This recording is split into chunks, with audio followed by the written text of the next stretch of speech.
part of the reunion is just you reuniting yourself with what you loved about that person, what you love, what you respect, what you adore, those things. And I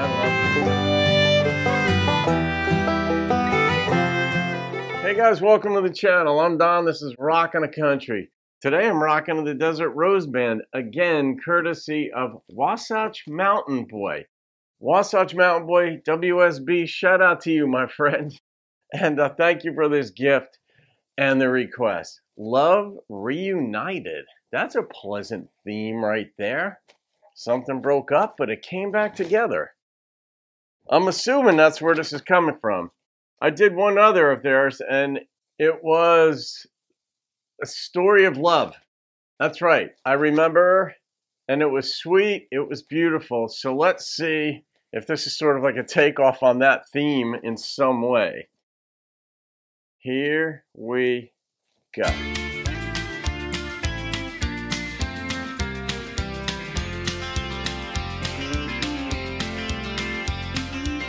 If you want some good advice, don't let her go. She's the one who stood by you. What is this thing you both have become that leaves love undecided? Don't walk away. Don't run from yourself. It's not her for somebody else. It's not a rainbow you see through tears in your eyes. Don't think love is one-sided. Words that were spoken, never to be broken, to walk as one for a lifetime. Then comes the doubt and all those greener pastures that leaves love undecided. Don't walk away. Don't run from yourself. It's not her for somebody else. It's not a rainbow you see through tears in your eyes. Don't let love is one-sided.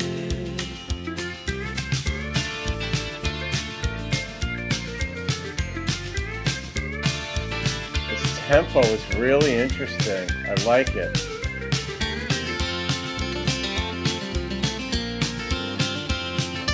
The theme of the song is slower moving.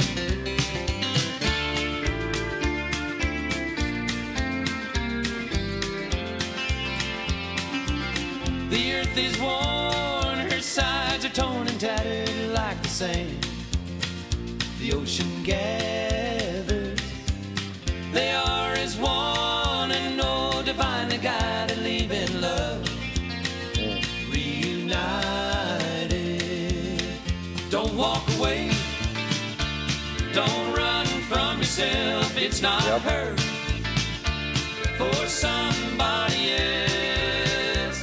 It's not a rainbow you see through tears in your eyes. Don't think love is one-sided. Don't think love is one-sided. Yeah.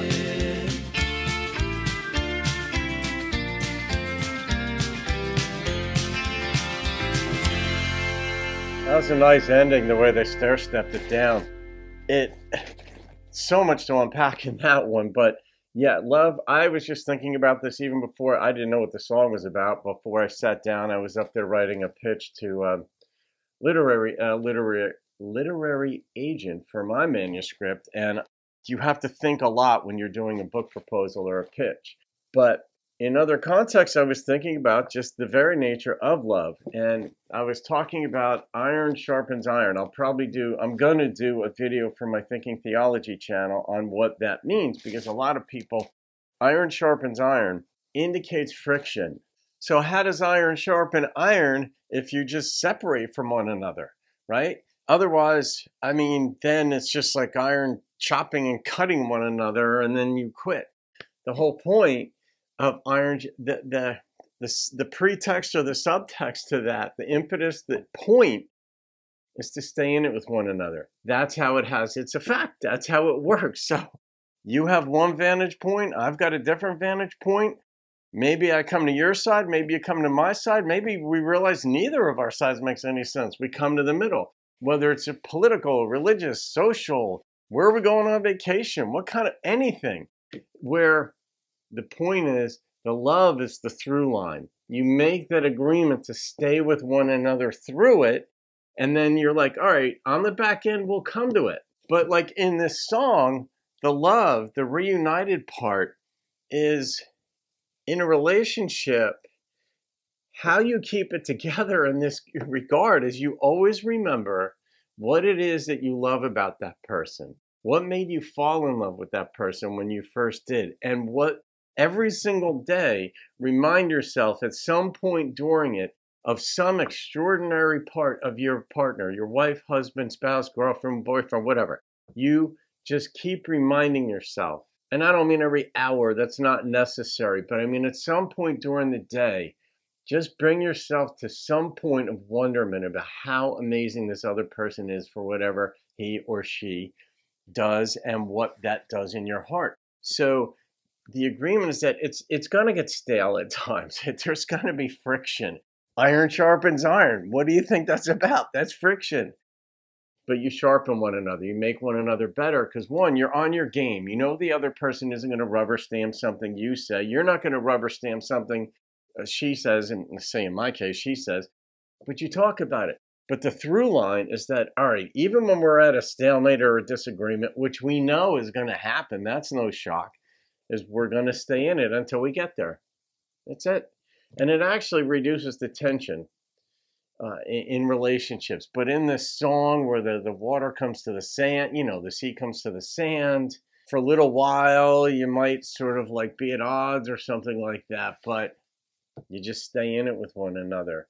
And so then it's like a reunited. But in one sense, you're just reuniting with what you loved about that other person. You're not even necessarily reuniting with the other person per se. Part of the reunion is just you reuniting yourself with what you loved about that person, what you love, what you respect, what you adore, those things. And I love that. So, all right, I'm going to rate this song, Wasatch Mountain Boy. And the number that popped into my head is an 8.8. Man, you got me going on this one. This is like right up my alley. This is like my life coaching, my book, my life. It's so much of how I think just rolled into a song, and they nailed it. I would have liked to have seen their harmonies and their vocals more prominent in this song, though. I love the instrumentation, but to me, the strength of the song was the lyrics and their harmonies. They remind me of Alabama at times, in fact, some of their harmonies, which is a good comparison to make. I mean, who wouldn't want to be compared to Alabama in country music? So we're going to go with that one. 8.8, the Desert Rose Band. Wasatch Mountain Boy, shout out to you, my friend. I hope things are going well out there in Utah. Have a great day. I'll see you on another video and keep rocking the country.